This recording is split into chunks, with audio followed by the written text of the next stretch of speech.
How's it going? Welcome to the video. Today we are going to be watching the Tinder stories or Tinder horror stories or what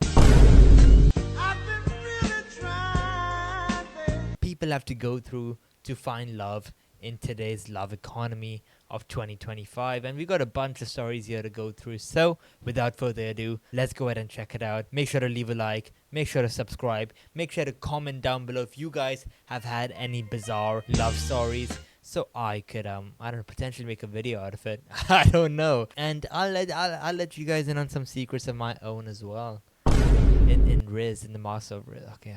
Sugar. Oh, honey, honey. Anyways, story number 1. I met a guy on Tinder and learned that sometimes perfect on paper means nothing in real life. Alright, let's take a look at what she means about, what she means about that, alright? Yeah. So we matched on a random Tuesday night when I couldn't sleep.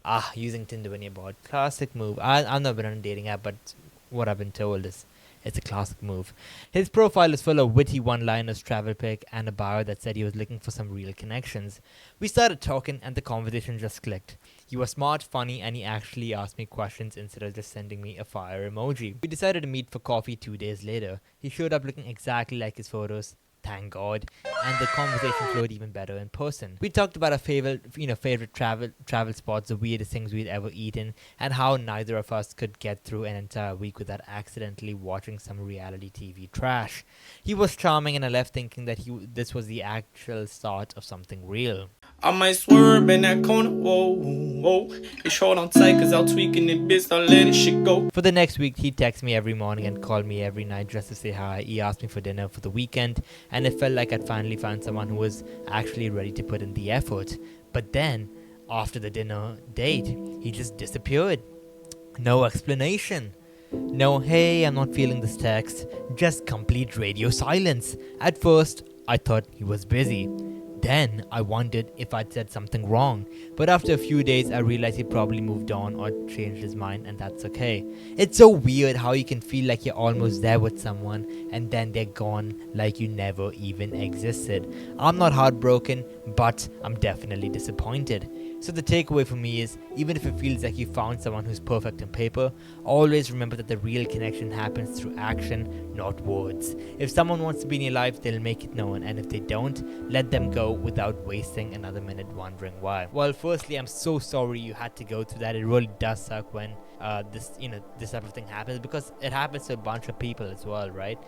Even in college, I know a couple of people this has happened to, which is rather unfortunate, but it's true. I guess you found the lesson in the story, right? Like, you found out that you wouldn't want to waste time on someone who doesn't, reciprocate the same amount of effort you're going to be putting in. For me personally, right, like if I wanted to meet someone in person, right, and they stopped texting me or everything, like before, the previous me would have 100% like spam them. Not spam them, I'll just say like, hey, do you still want to meet, or hey, XYZ. Like now, nada. I won't be responding, or I'm not gonna be not responding. I probably won't just text them, text them back, and just, if that's the end of the relationship, that's the end of the relationship.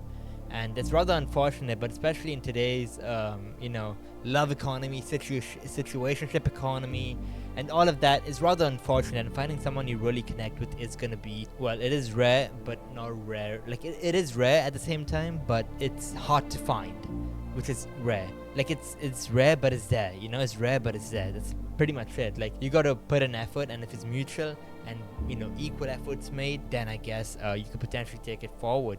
And it's rather unfortunate this happened. But anyways, moving on to the next story. Boys are getting out of hand. Oh no. So for starters, I'm from Mumbai region and I'm 23. I'm from Mumbai as well. Yo!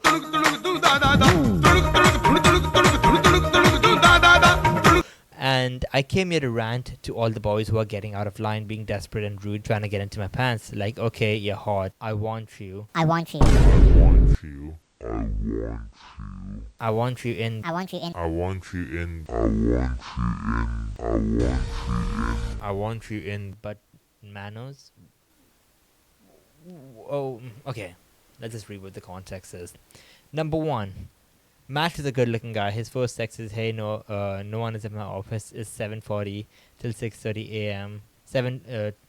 At my office it's 7:40 p.m. till 6:30 a.m. tomorrow. Come over and we can kick off office sex off the bucket list." Like, huh? Not on my list. My profile didn't have anything that would give him that idea. His comment said, "What the fuck? Those look heavy." Okay, thought I'd still give him a chance. He was 3 years older, tall, good-looking man. And his ex message, "Did they hurt when you walk fast? UK because of the weight? How much do they each weigh? Like, what the fuck is going on? What the actual fuck?" Okay, so number one, the first one is completely weird, okay? Like, don't be having office sex with random people, I guess, unless you're into that or something. Anyways, and the second thing is, if someone texts you, right, "Those look heavy," why would you yet give him a chance? That's a direct red flag right there and then. It's kind of like it's 75% on him, but 25% on you, because you let him. Like, why did you accept it? Like, it's kind of silly of you to accept it, and then obviously, because this guy's kind of weird, he's gonna follow up with even a weirder message and a weirder message and weirder message, like. So yeah, no, it is kind of weird that boys are getting out of hand. They all are horn dogs.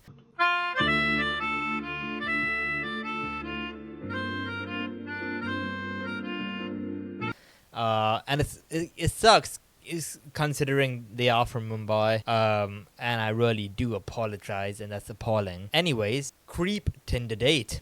I talked to a guy from Tinder. He seemed okay, like a normal IT guy. First thing he asked me is, why I have bio. On my bio, text me, but I'm not DTF.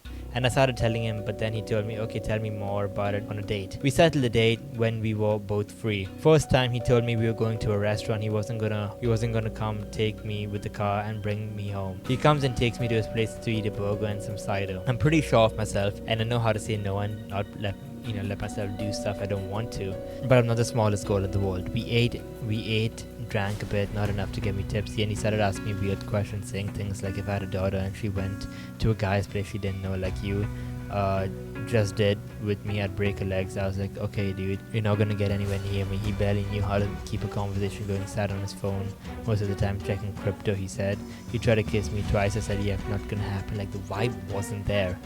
It seemed as if he was thinking he had the biggest riz just by existing and not saying anything. Weird ass dude. Then he asked me, "What's your favorite position?" And I said, "Whoever you ask that." And he said, "To know for the future." And I said, you won't need it, I assure you." And right after he tried to kiss me one more time and didn't succeed, he started humping my side like, what the fuck? Like a dog. I got the biggest sick at the same time. I just wanted to burst out laughing, but my first instinct was just to leave. I got up and said, "Yep, it's time to go." To my luck, he didn't get offended and let me leave. I was lucky, and next time I'd be more careful, but dude, it was disgusting as fuck. The way he just thought that was okay and thought it was gonna get him anywhere at his age of 27 years old. He kept saying he fucks many girls at one time, and one of his friends talked to a girl from Tinder at the same time as him, and he was the one that got her. Conclusion is I'm asexual for the next few months after this.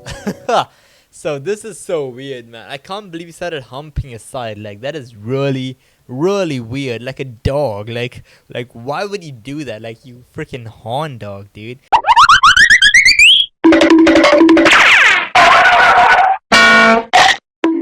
And the fact that he's trying to act like the mysterious, silent, brooding type, like, yeah, women. Yeah, I'm mysterious. Yeah, I'm nonchalant. The female gaze. Like kind of like alpha male shit. The fact that I can 100% guarantee you, this Donnie out here, right? He's an IT guy. 100% watches alpha male content.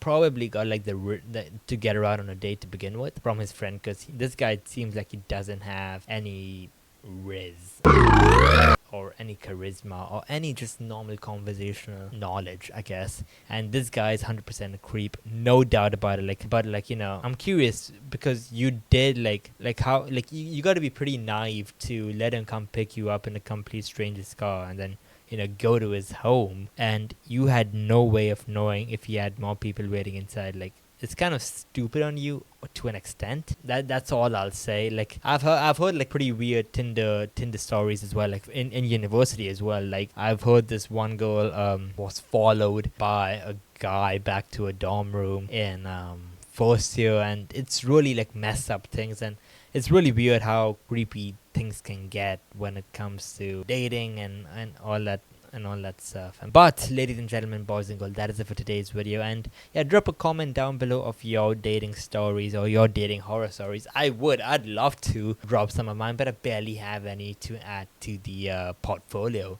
So yeah, you guys tell me your dating stories. I'll make a video out of it if I could, or if you guys are fine with it. And yeah, I'll see you guys soon. Thank you guys for watching. Peace.